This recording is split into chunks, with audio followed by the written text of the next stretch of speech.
going on, everybody? Crazy Dog back with another Indians live stream. And this will be my Twins series recap. And I will be previewing the upcoming Red Sox series as the Indians return from Minneapolis, Minnesota for a quick cup of coffee at home before they head out to New York for combined, 6 games? Yeah, we have 3 against the Yankees and then 3 against the Mets. That should be fun. But anyways, before we talk about the Yankees and the Mets and stuff, and before I talk about the Red Sox coming up, let's talk about what went down in this Twins series. Now, of course, this was arguably the biggest series of the year.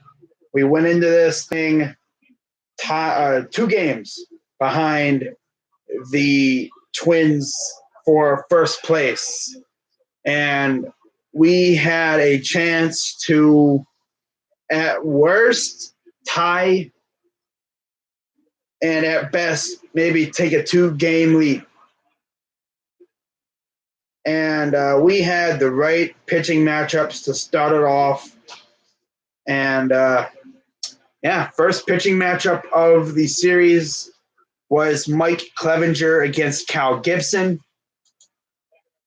And as you would expect from Mike Clevinger, he was downright dominant, much like he has been ever since he came back from the injured list. And he has been his old self again, and that's dangerous for opponents because this dude is dangerous. He's nasty. And the team was nasty tonight as well. Got a little testy at the end there as the Twins made a nice little rally, made things interesting. But luckily for us, we were able to persevere as the scoring got started thanks to a pickoff error where Cal Gibson tried to, pick off, was it someone from first base? And Puig wound up scoring. I believe he was at third, so. Top of the second inning. Here's how it started. Puig tripled, because of course he did. Damn near hit a homer, but he tripled. And then Ramirez walked. Kipnis struck out. They tried to pick off Ramirez. Ball got away, and Puig scored. And then Reyes grounded out into a double play. And that would end that. And then top of the fourth comes up. Ramirez would get an RBI single after 2 straight walks to Mercado and then Santana. Puig would ground into a force. Mercado would go to third. Santana is out at second. Puig is at first, so first and third with 1 out. And then Ramirez would single score and a run. And then Kipnis would double home a run. Or 2 runs, actually, 2. Making it 4-0. And then they would have a mound visit and all that. Reyes would walk. And then Perez would ground out. And then Naquin struck out to end the frame. And then fast forward to the top of the 5th inning. And Jose would respond after the bottom of the 4th. Like we had another one of those yo-yo sequences. We score, they respond, Arise would single. That dude's so annoying. Oh my God. Freaking Arise. Freaking dude comes in here and singles, scores a run. And then Gonzalez would single in another run. And at that point, I was just like, this dude's getting so annoying. This whole team in general is just getting annoying. For real. And then, we'd get out of there up 4-2. Ramirez would come up in the top of the fifth and hit him with an RBI double, scoring 2 runs, actually, a 2-run double, scoring Lindor and Santana. And Puig was actually on third, couldn't bring him home. And then comes the bottom of the 8th. Polanco would double, scoring a run. Rosario would reach on a fielder's choice, scoring a run. And then Miguel Sano would cut it to a 1-run lead with a line drive to left field, scoring Rosario. But we would get out of there only up by 1. And I knew if we had to bring in Brad Hand up 1, he probably was not going to hold it. He has had a lot of trouble holding leads. And then top of the 9th comes. Tyler Naquin's up, took a ball, and then just smashed one. Gave us a nice little insurance run. It's good to see Naquin hitting bombs every once in a while. He doesn't hit them all the time. He hits them once in a while. I mean, literally, first pitch or first leadoff hitter. Yeah, leadoff hitter, top of the 9th. Clunk. Freaking moonshot. 7-5 Indians. Lindor walked. Mercado struck out. And then Santana popped out to third base. And then Lindor stole second. Puig struck out. And then bottom of the 9th comes up. And I think this was with Hand. Let me just make sure here. Yeah, Hand was in the game.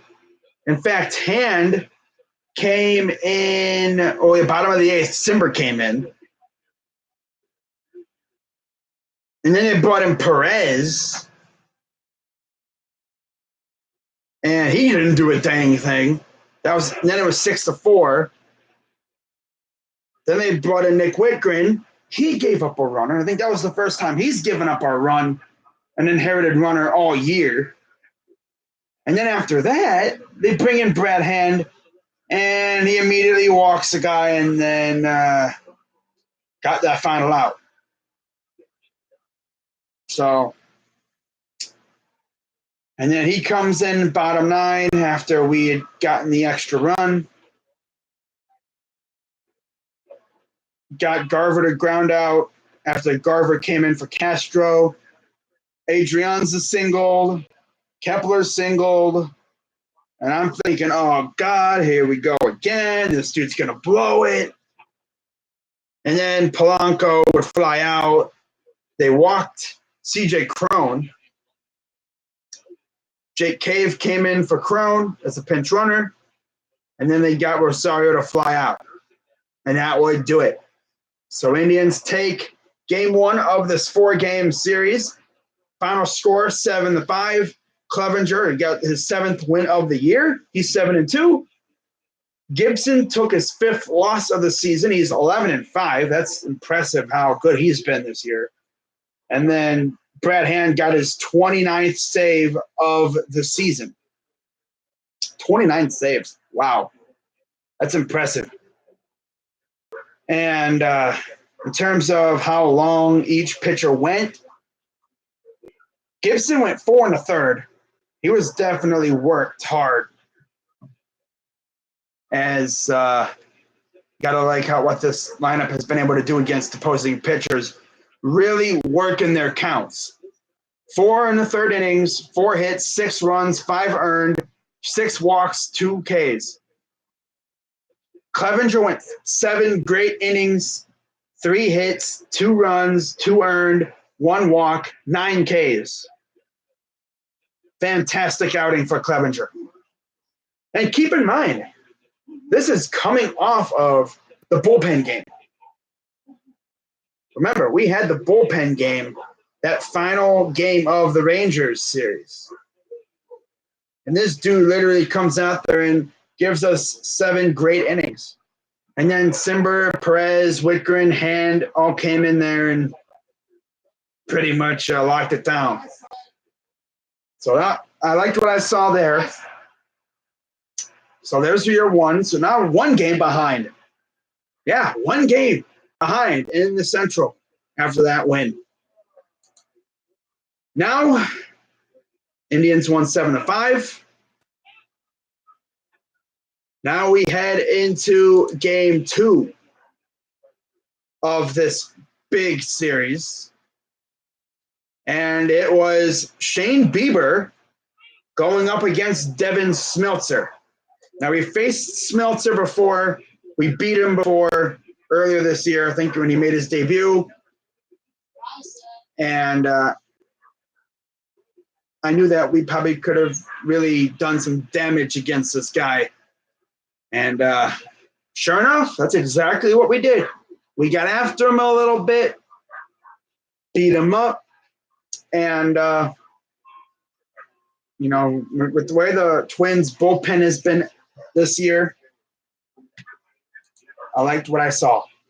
I really liked what I saw from the Indians lineup, as the Indians would go into game 2 and they would get the victory 6-2 over the Minnesota Twins. So your two best pitchers are on the mound, and essentially they both dominated. They were both fantastic. The bullpen damn near blew it in game 1, but our offense made sure that was not going to happen in game 2, as we scored first and we did not look back. And scoring occurred as follows. In the top of the second inning, Franmil Reyes actually contributed with an RBI double. Nice. Love to see that. Top of the 5th comes around.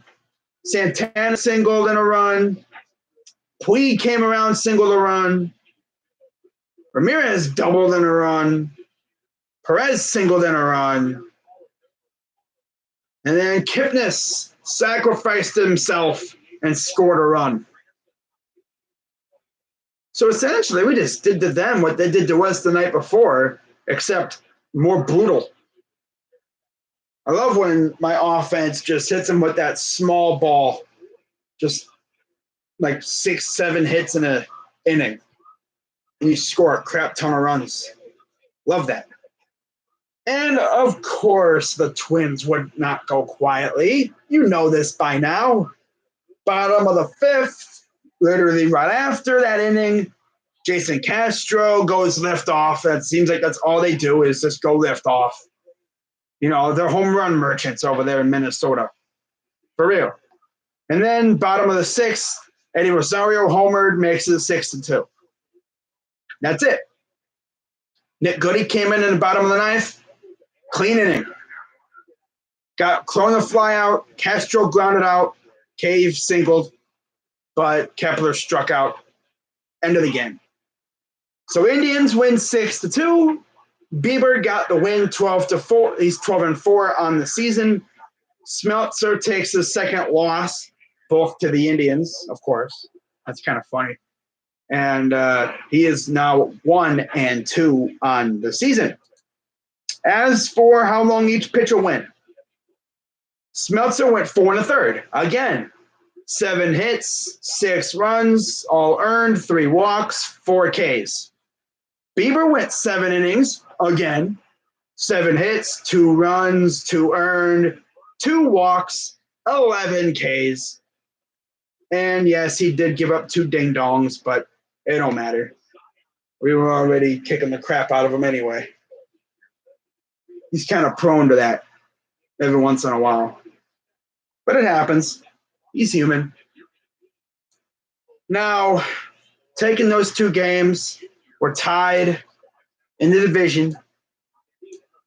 And when we won that game, I looked at the matchup for game 3. I saw it was Odorizzi against Plutko. I'm thinking to myself, I don't know if we're going to win tomorrow. I really don't. I mean, Plutko against Odorizzi. we're either getting Ace Plutko like we've seen the past couple outings from him, or we're getting the slot machine that gives up 7 home runs in an inning. Well, to pretty much put it lightly, we got a little bit of the both. We got the best of both worlds, I think. For the early part of the game, we got Ace Plutko. He was looking good, I mean, giving up, fly balls, but they weren't causing any harm. And at a certain point in the game, it's just, I think it just kind of wore off on him, and they started beating him up a little bit. Kepler went yard, of course. I'm surprised he actually went yard. Usually he only does that against Bauer. And Marwin Gonzalez pretty much put the game out of reach. Yeah. He put the game out of reach. And what's really sad is he homered literally right after we homered, responding to them. Yasiel Puig got every bit of that ball. That was an absolute missile that he hit to left field. It was like 450 plus feet. I thought that was like a 6,000 foot blast, but it was only 400. Wow. But yeah, the scoring, it was actually a very good game. Scoreless until the bottom of the 4th inning when gave up a couple hits. And Arraez, of course, tripled. Cron singled in the run. And that would be like that for an inning. And then Kepler would homer. And then we would homer.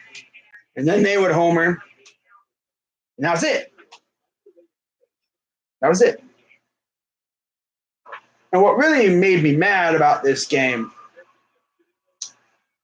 was the fact that we left a small Kenyan village on base.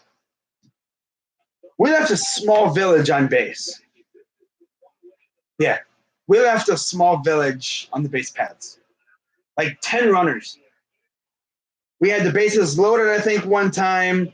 We had runners on third a couple times, runners on first and second a couple times. And it's like no matter what we did, we could not score. You just knew it too. You just got the vibe that's like, we're not going to score. 10 hit, we had 8 hits, 1 run. And it was only because the ball left the yard. It went up into the second deck, the club seats.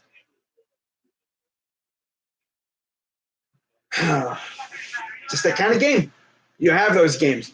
There's games where the offense will hit damn near everything and it'll just always go past the infielders. And then there's games where it seems like there's 15 infielders and outfielders out there. And that was what happened last night. We just could not figure out a way to get base hits with runners on.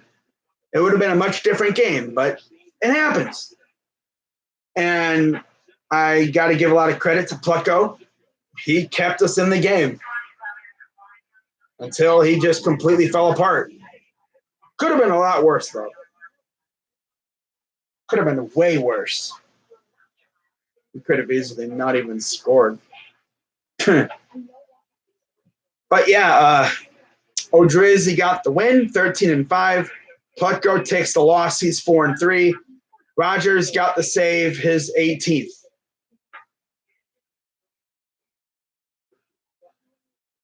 And as for length of the pitchers,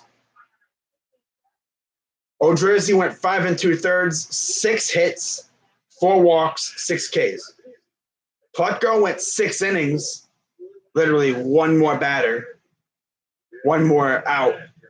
9 hits, 4 runs, all earned, 1 walk, 3 Ks, and 2 ding-dongs.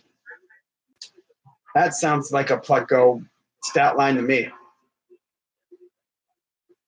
So, yeah, we're heading into the final game of the series. We got Aaron Savale on the mound. He's been good this year. I've been very impressed with Aaron Savale. And he's going up against Jose Barrios. I knew, man, Savale had to keep up. He had to keep them off the board. So, I mean, if anyone's going to beat up on Barrios, it's definitely like Lindor and Santana and them. And wouldn't you know, they actually had Allen batting second behind Lindor. This dude comes up. This dude, freaking Allen, comes up. And what does he do? Freaking hits a freaking missile to right field. That was awesome. Greg Allen got us on the board first with a freaking ding dong off of Jose freaking Barrios. This dude may not hit homers all the time, but when he does, they're freaking awesome. And they're clutch. And in fact, we scored 2 runs there. Yeah, we scored 2 runs. So we already were up 2-0. And after the homer, Puig would double in a run, scoring Santana. Freaking clutch. Puig has been fantastic with us, man. I love it. And then bottom second, Arise again. Sacrifice fly to Puig, scoring Rosario. It's 2-1. And then Santana would come up clutch with a RBI single on a grounder to left field, scoring Lindor. 3-1. And it would be that way all the way until the bottom of the 9th with Brad Hand on the mound. And Arise, again, this dude is so annoying. Oh, my God. God. You know those players that are on your rivals that you just feel like they're just so annoying? No matter, it's like Altuve, you can't get them out. They're very hard to get out. Now I know how opponents feel about Carlos Santana. He's hard as heck to get out when he's on fire. Well, Arise singled on a grounder to score Rosario. Again, 3-2. And then came arguably the play of the night. Marwin Gonzalez hit an RBI double to deep left. I honestly thought it was gone. Naquin made a good play on it, barehanded it, grabbed it with his right hand off a bounce, threw it to the cutoff man Lindor. Lindor with a clean catch, threw it home. 1 run did score, but yeah, they cooked the second runner. I don't know why you're sending the second runner. I mean, that's something that Sarball would do. Freaking sending a second runner. And he's not the fastest guy either. It was Adrianza. Freaking Adrianza. Really. I'm even like, wow, they really sent him? I mean, that's kind of like what happened with Reyes against the Astros. But being the third base coach, you're banking on Lindor making a bad throw. And with the way Lindor has been, he's not going to make a bad throw. Adrianza's goose was cooked. I would have kept him at third, but that's not me. So, yeah, we get him out at home. They challenged it. They said he's out. So we head to extras. Top of the 10th. Brad Hand, of course, blew the save. Freaking bum. He's been freaking flirting with blown saves all year long, especially since the All-Star break. He has not been the same since that Royals game when he gave up the grand slam. I think that grand slam he gave up ruined his mojo or something. I don't know. But it's just sometimes he just does not seem like he has it at all, which tells me one thing. He's human. So pretty much here's how the 10th inning went for the Indians. So top of the 10th, Adrian's is in at first. Taylor Rogers comes in. This is kind of interesting. I believe they actually had him pitching the day before. And Kevin Pilecki gets it started with a clutch single to lead it off. That was a big hit. And then they bring in Mercado to pinch run. They walk Lindor for some reason. Okay. And then the mound visit. And here comes arguably the second most clutch play of the game. At least maybe the biggest play for the Indians right here. Next to the hosing of Adrianza at home plate. This is the defense. This is the offensive play of the day. A bunt. Now, the way this bunt was executed, Allen pushed the ball.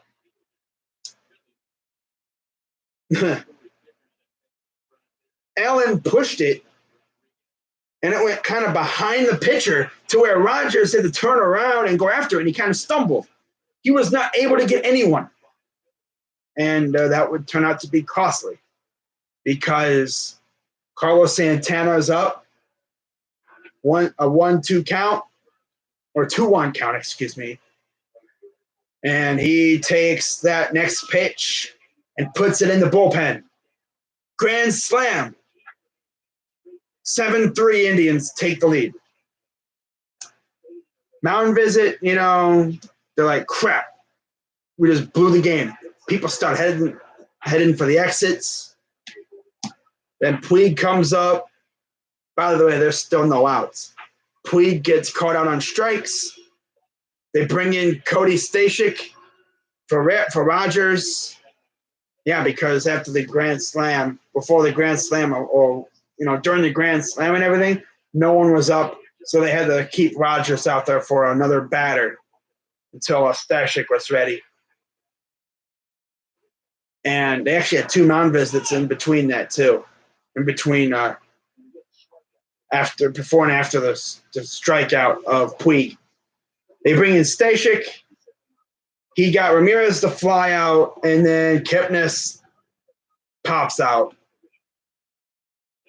And then for the bottom of the 10th, the Indians bring out Hunter Wood, our other new toy that I don't really talk about much, from the Rays. He can pump high 90 gas, and Mercado stayed in it in center field. Perez went to catcher. He replaced Tyler Naquin, batting 8th. And then Greg Gallen was in left, from left to center, or from center to left.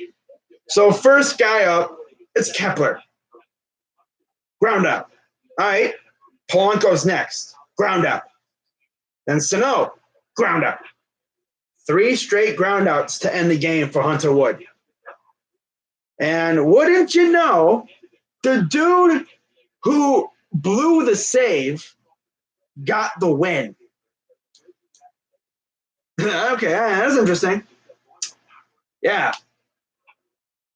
But Hand got the win, 5-3. Rogers falls to 2-3. No save, of course, for Wood, because there was a 4-run deficit. And as for distance, how long each pitcher went, Savali, he went 6 innings, 4 hits, 1 run, 5 Ks. This dude has a 1 ERA. 1. Uno. 1 flag. This guy's good. I keep him around. Screw Plutko, keep him around. Legit. Wow. Giants just hit a dong off of Arrieta. Flashback. Oh, yeah, Stremski. Giants fans always love probably beating up on Arrieta. Last time you heard Giants hit a dong off of Arrieta, you're probably thinking of the playoffs from a couple years ago. But Barrios went 6 innings, 6 hits, 3 runs, all earned, 1 walk, 4 Ks, and 1 homer given up. Definitely wasn't Barrios' best game. He's been having some shaky games. He honestly should have taken the loss, but Hand freaking just blew it. You know, usually I say the pitcher vomited on the mound as personification. You know, he didn't really vomit. I mean, he just he just vomited the lead. Don't tell Andre Hauser of the Brewers that this dude literally can't keep the contents of his stomach inside him when he's pitching.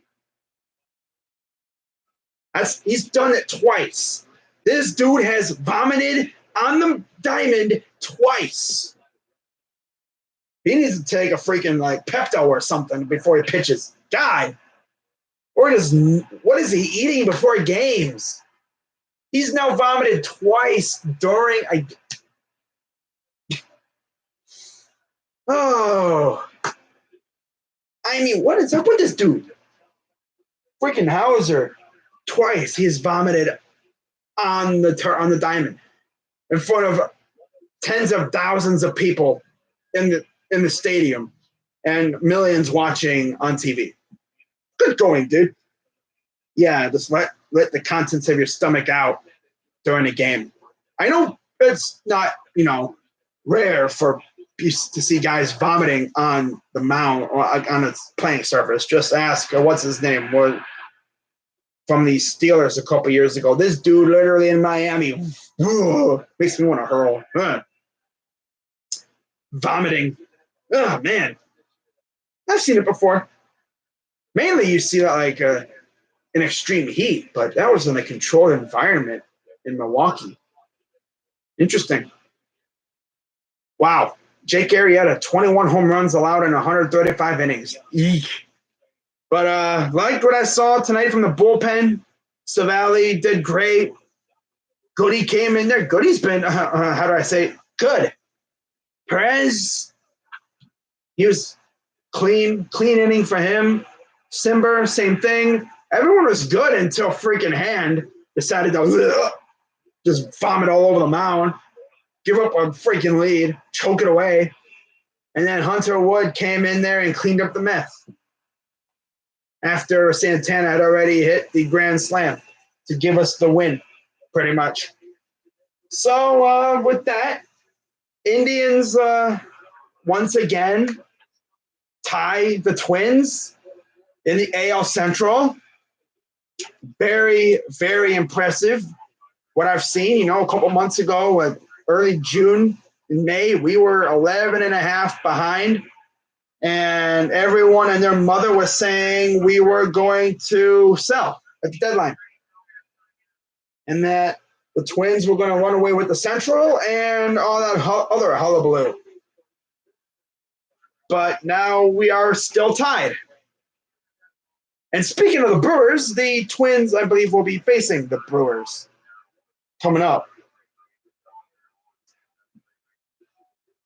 And then we will be facing off against the Boston Red Sox at Progressive Field for what I call a nice little quick, stop home to get a cup of coffee or something, before we head out to New York to face the Yankees and then the Mets.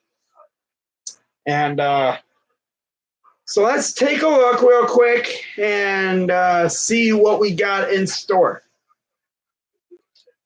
for this series against Boston. Now, last time we faced Boston, I believe we took the series against them. If not, we split it. I'm pretty sure we took the series 3. We won all but, I think, 1 game. Now, game 1 will feature Eduardo Rodriguez, 13-5, 4.17 ERA, and 140 strikeouts, going up against Zach Plesac, who's 6-3, 3.13 ERA, and 54 strikeouts. Okay, that should be a great matchup. Got a lefty against a righty. Should be good. And also interesting to note that this game will be on ESPN. Game 2 will feature Chris Sale, 6-11, 4.41 ERA, 206 strikeouts, 206 Ks, going up against Mike Clevinger, 7-2, 3.02 ERA, 89 Ks. Of course, Clevinger did not face the Red Sox because of his back injury. I believe Jeffrey actually took his spot. Of course, Jeffrey is not pitching. He hasn't been pitching in like 2 months. I think he's starting to get back into doing things, but I don't know when he'll be back, if he'll be back at all this year. But that should be a great matchup. I mean, of course, we know Chris Sale very well. I know Puig knows him. I know Puig knows Sale very well. Oh, for sure. Same thing with Erod. In fact, no, I don't think Puig was the one that hit that freaking walk-off against them in that, or was that Muncy? I think that was Muncy that did that. The walk-off in the World Series last year. No, it wasn't Erod. No, it was the 4-1 shot? Because I remember there was an image of Erod just slamming his glove on the freaking mound in L.A. In fact, let's take a look at the history between these guys.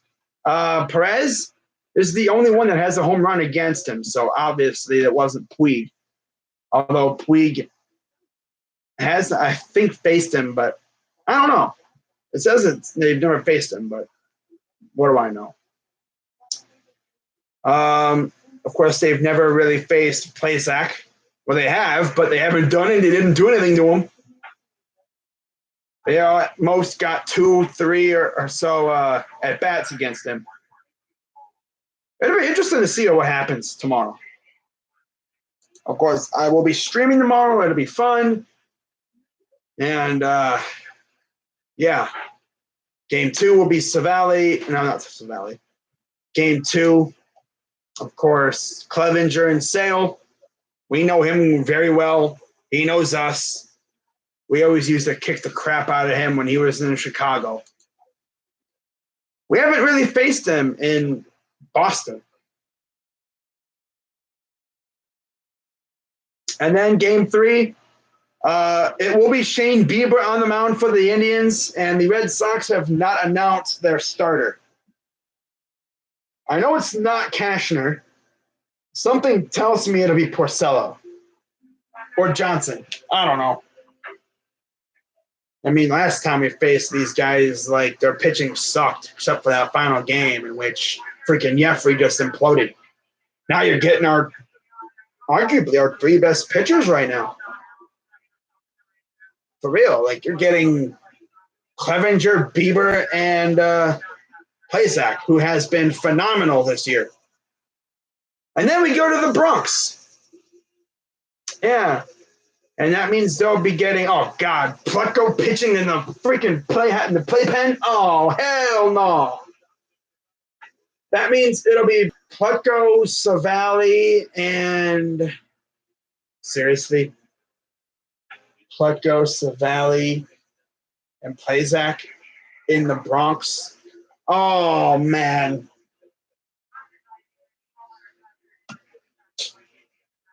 And yeah, you know what that means, right? Plutko, Savali, Plesac. That means it'll be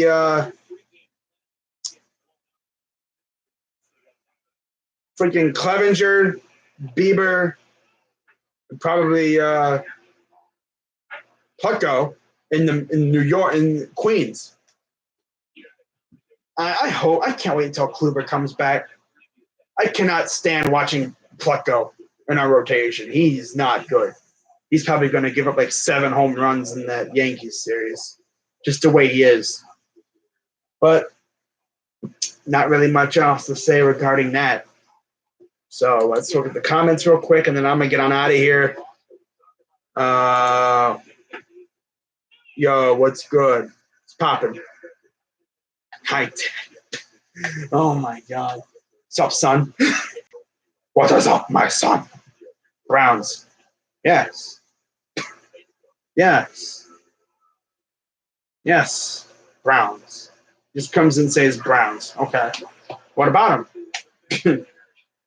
But yeah, I think I'm gonna hop on off and get back to the Sports Furies SummerSlam stream, see what's popping over there. But that is going to wrap it up for this live stream. I will see you guys tomorrow night for Red Sox and Indians. That'll be fun. Can't wait for that. And until then, I'm Crazy Dog 99. Let's go, Tribe. And I'm out.